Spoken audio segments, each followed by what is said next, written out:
Je lance un appel aux équipes du film Sonic, hein, je veux qu'ils me redesignent.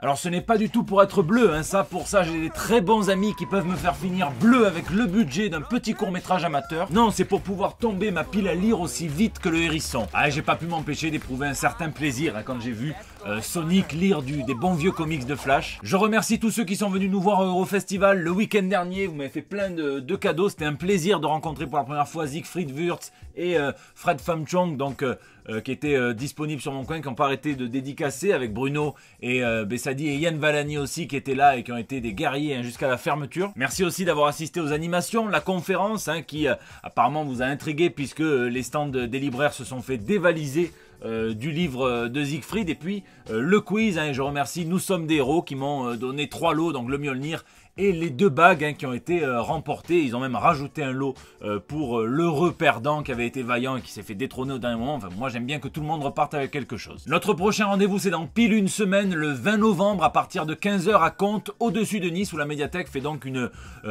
exposition spéciale comics et bande dessinée. Donc je donnerai une conférence sur les 80 ans de Batman et il y aura un quiz juste après aussi animé par mes soins. Donc voilà, venez nombreux, on va bien s'amuser. En attendant, je suis toujours votre fidèle commis des comics. Vous êtes dans l'émission qui fait le tour de l'actu de l'industrie du comic book et de ses dérivés. C'est le 218e JT Comics et tout de suite, sans plus attendre, on passe aux news de la semaine. Planche à billets. Allez, on sait tous hein, que le ruissellement promis par les gouvernements d'Emmanuel Macron a super bien marché. Hein, vous êtes plein aux as, vous savez plus quoi faire de votre thune. Et bien ça tombe bien, j'ai des bons plans pour vous. À la fin du mois, sera mis aux enchères un exemplaire exceptionnel d'un comics culte de l'âge d'or, hein, puisque c'est le Marvel Comics numéro 1 de 1939. Il est en super état, noté par l'organisme CGC 9,4 sur 10. C'est un ancien facteur qui achetait tous les numéros 1 des comics qu'il trouvait à l'époque, et donc son investissement de 10 centimes de dollars de l'époque, on va dire que c'est dans les 1 ou 2 euros, eh bien, est super rentabilisé puisqu'on estime le prix de vente final à plus d'1 million de dollars. Et puisqu'il vous restera encore forcément un petit peu de monnaie, hein, l'hôtel des ventes Profiles in History met en vente tout plein d'originaux de comics, et le clou du spectacle c'est clairement cette couverture de l'édition illustrée de Frankenstein par Bernie Wrightson. C'est au format jaquette et c'est estimé entre 750 000 et 1 million de dollars. Mais aussi tout plein de trucs, hein, donc il y a des planches de Robert Crumb, de Sergio Aragonés, du Frank Brunner hein, qui revisite ici Indiana Jones avec Howard the Duck. Il y a aussi du Buscema, du Jack Kirby, du Alex Ross, du Brian Hitch, du Al Williamson, des planches originales de The Amazing Spider-Man par Steve Ditko. Elles sont estimées entre 20 000 et 60 000 dollars, hein, suivant s'il y a Peter Parker ou Spider-Man qui apparaît. Il y aura des originaux du Spirit de Will Eisner, des croquis de France Frazetta, du Adam Hughes, du Klaus Jansson, du Brian Bolland, du Jim Starlin, du Barry Windsor Smith, et encore, je ne vous les cite pas tous, mais clairement, je vous tiens au courant, je vous tiendrai informé de cette vente aux enchères qui s'annonce classique.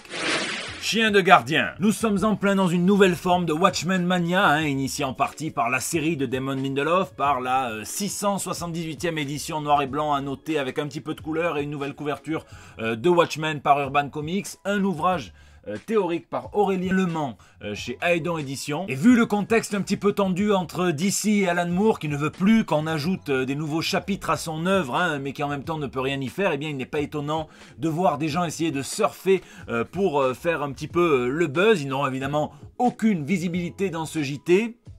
Sauf si c'est Tom King, hein, qui poste les 11 sur 12 chapitres de Watchmen et qui enflamme sur Twitter la sphère comics en disant « Recherche pour un truc ». Alors évidemment, comme tout bon zoophile pointilleux, on va verser dans l'enculage de mouche, puisque rien n'est sûr à ce moment, mais il y a 3 options. Hein, donc soit il existe actuellement une suite à Watchmen qui est prévue par DC et qui n'a pas été annoncée, hein, c'est peu probable, mais pourquoi pas. Soit il prévoit d'achever son run sur Batman, donc Batman, Catwoman, avec des éléments de l'intrigue de Doomsday Clock, et donc il fait des révisions sur le projet. Soit il va être en charge d'un des fameux projets 5G, donc les nouveaux héros qui remplaceraient pour un certain temps les anciens, avec une chronologie d'ici qui serait définitive et qui serait sûrement reliée à Doomsday Clock, donc un peu à Watchmen, et donc il faut qu'il fasse ses recherches. Ou alors tout simplement il veut reprendre une leçon de génie, hein, pour un de ses prochains projets d'écriture, et il lit tout simplement du Alan Moore et du Dave Gibbons. Ça ne m'étonnerait pas. Je vous laisse spéculer dans les commentaires.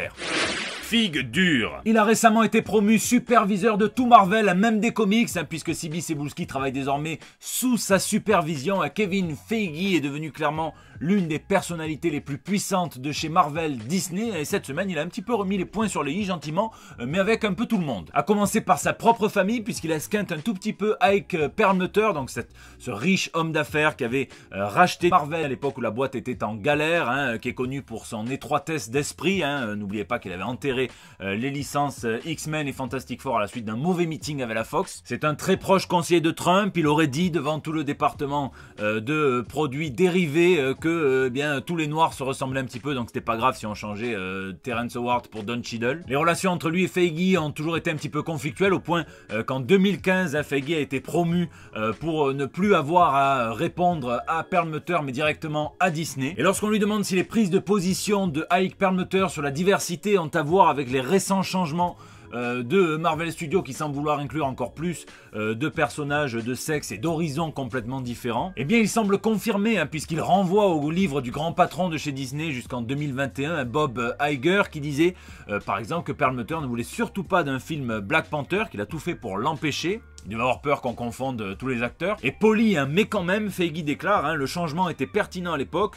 Nous avions fait environ 10 films et sur le plan de la gestion, il y avait une autre façon de faire. Il a même répondu à ce que j'avais réussi à éviter dans le JT jusqu'à présent, puisque je m'en bats clairement les nasoles de Monsieur Flap, le drame Martin Scorsese, puisque vous vous rappelez que le réalisateur d'Anthologie avait déclaré que les films Marvel n'étaient pas du cinéma, mais plutôt des parcs d'attractions, ce qui avait ému vivement tous les fans hardcore du MCU qui avaient l'impression qu'on leur avait insulté leur mère, leur mort et toute leur famille. Le réalisateur avait ensuite précisé un petit peu sa pensée dans un éditorial, dans un journal, et il avait dit que ces films étaient réalisés par des gens très talentueux, que s'il avait été né plus récemment, eh bien il aurait sûrement été attiré par ces films et il aurait été les voir et puis il aurait probablement voulu en créer un. Il dit que ce n'est pas sa vision du cinéma, que ça manque d'intrigue, de danger, bref ça manque de prise de risque. Et là où c'est plus intéressant, c'est quand il dit que les films à grosse franchise sont devenus un monopole à Hollywood et que c'est la galère pour les films indépendants, et donc il dit que ça a créé un fossé entre l'industrie du divertissement audiovisuel et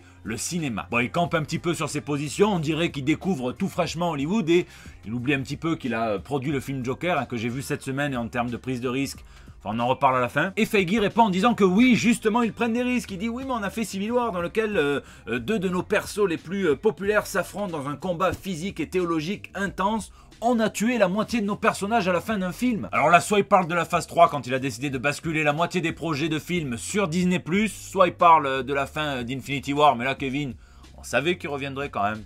Pas con. Il dit qu'ils investissent beaucoup d'argent sur du cosmique et que ça aussi ça représente une prise de risque. Je vais t'aider Kevin, et tu aurais pu rajouter: on a sorti les Inhumains en l'état et en IMAX. Et là, je pense que Scorsese se la serait fermé, t'aurais tapé dans le dos et payé une bière. Il termine sur une fin toute mignonne, puisqu'il dit que chacun a sa vision du cinéma, que c'est un débat qu'il est important d'alimenter, mais qu'en attendant, lui, il allait continuer à faire des films.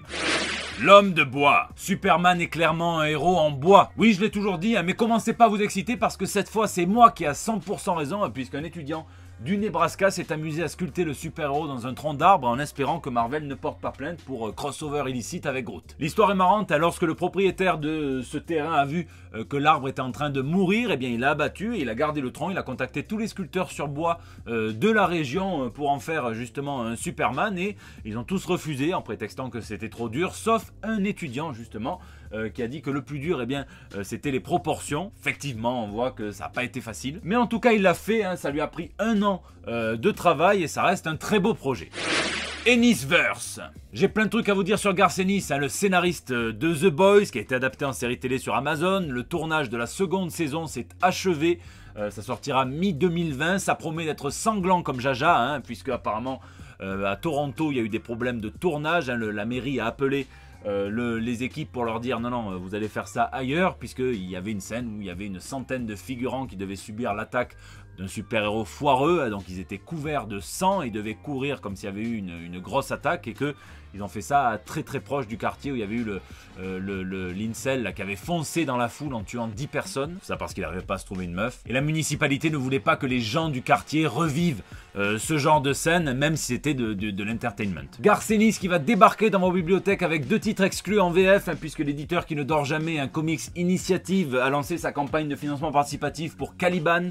Le titre science-fiction de Garth Ennis, et pour Red Rover Charlie, donc qui est un road trip canin qui permet de poser des questions existentielles sur la race humaine. J'aurai l'honneur de signer la préface de Caliban, et donc ils conserveront celle du grand sorcier de Northampton, Alan Moore, pour Red Rover Charlie. Les scores cartonnent, le projet va se faire, et là c'est juste une question de savoir tout ce qu'il y aura en stretch goal ou non. Et Garth Ennis ne s'arrête justement jamais, puisque l'auteur va proposer du braquage spatio-temporel chez Awa, et encore une histoire de guerre avec The Stringbags, donc c'est une histoire vraie, donc d'une patrouille de l'armée de l'air britanniques qui avaient des vieux coucous à disposition, on donnait pas cher de leur peau. Au final, ils ont réussi à plutôt bien se battre avec les moyens qu'ils avaient. C'est marrant avec Ennis, puisqu'on peut passer de Dix à Preacher à ce projet-là, qui est édité par l'US Naval Institute, qui est un des éditeurs officiels de tout ce qui concerne l'armée aux États-Unis. Et ça m'étonne absolument pas, vu le sérieux que Ennis met dans ce genre de récit, quitte à faire refaire des planches aux artistes sans qu'ils soient forcément payés, ça c'est pas bien. Tout ça parce qu'ils se sont trompés de référence sur un modèle d'hélico qui avait 4 pales au lieu de 3. Et puisqu'on est dans l'univers d'Ennis, j'en profite pour adresser tous mes vœux de rétablissement à l'artiste Goran Parlov, avec qui il a co-créé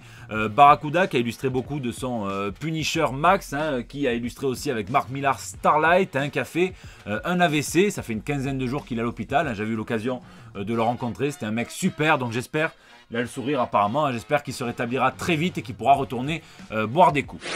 Lisez, lisez et lisez, vu que cette semaine j'accueillais Siegfried Wurz dans le coin du commis sur le Eurofestival, et bien il fallait absolument que je finisse de lire son ouvrage, que j'ai recommencé de fond en comble. J'ai adoré, c'est bien écrit, c'est minutieux, c'est fouillé, c'est rigoureux en même temps. Ça vient analyser une bonne partie du corpus de Batman, depuis sa création en 1939 jusqu'au run de Tom King très récent. Puis c'est transmédiatique, c'est-à-dire qu'on vient parler des séries, des films, mais aussi des jeux vidéo et même des jeux de plateau. Pour vous dire, il n'y a rien qui est laissé de côté, à part peut-être les films d'Axel Braun. Son amour pour le symbole qu'est Batman transpire de chaque page. On prend plaisir à redécouvrir le personnage, le mythe à travers ses yeux. Il fait par exemple une lecture très intéressante du corpus de Frank Miller. C'est clairement sa spécialité, et aussi des films de Joel Schumacher. Je pèse clairement mes mots, c'est le meilleur ouvrage sorti sur Batman en France. C'est accessible aussi bien pour le néophyte que pour les lecteurs confirmés qui pensent qu'ils n'apprendront jamais plus rien sur Batman. Vous vous trompez. Et je connais déjà l'œuvre qui va la détrôner. C'est d'ici quelques années la version augmentée de Batman qui est le Chevalier Noir, et quand Third Edition se décidera à la faire, quand il y aura un petit peu de matière. Et vous voulez savoir le plus drôle, c'est qu'on parlait de Superman, et pour rigoler j'ai dit putain, tu devrais faire un Qui est l'homme d'acier, et il m'a dit bah j'adorerais, et crois-moi, j'ai bien plus de choses à dire sur Superman que sur Batman. Third Edition, vous avez capté le message. Après j'ai enfin vu le Joker, je crois que je n'ai qu'une seule chose à dire, c'est un film qui sur la forme est purement magnifique, donc le jeu des acteurs, la photographie, mais qui sur la forme est aussi solide sur ses jambes qu'Oracle et Charles Xavier réunis. Ça me titille un petit peu de vous faire une petite vidéo, un petit peu comme j'avais fait pour The Boys sur le Joker. Bon, faudrait que je le revoie une deuxième fois, faudrait que je fasse 2-3 recherches pour ça, mais on n'est pas à l'abri. Puis j'ai aussi vu l'épisode 1 de la saison 4 de Rick et Morty, je crois qu'on peut dire que les réalisateurs donnent clairement le ton des 69 épisodes à venir, en établissant un nouveau statu quo avec quasiment le même schéma narratif que le pilote de la série, mais avec un tout petit peu plus de produits dérivés à l'intérieur quand même. Voilà, je vous laisse me dire ce que vous avez lu. N'oubliez pas, donc mercredi prochain, le 20 novembre, entre 15h et 18h à la médiathèque de Comte, donc une conférence sur Batman suivie d'un quiz. C'est la fin de ce JT, je remercie tous ceux qui le regardent, tous ceux qui le partagent, tous ceux qui s'abonnent, qui mettent des pouces bleus, qui tweetent, qui retweetent, qui vous me mettez dans les stories, ça me fait chaud au cœur. N'hésitez pas à réagir dans les commentaires sur YouTube où je réponds à chacun d'entre vous, ou bien sur les réseaux sociaux, sur Facebook, sur Twitter, sur Instagram ou sur Discord. Je vous fais des bisous, je vous donne rendez-vous la semaine prochaine à Comte pour des animations, mais avant tout sur la chaîne pour des nouvelles toutes fraîches. J'ai un peu bossé sur ces news, je suis pas trop mauvais en analyse politique, et je trouve que faire un film sur un hérisson doublé par Malik Bentala, c'est une belle tentative de réconciliation des communautés gitanes et arabes. Bah oui, ils l'ont pas choisi parce que c'est un acteur de doublage quand même. Ou alors après les blagues, il s'est mis à voler le badge de Donald Renew, je sais pas. Bref.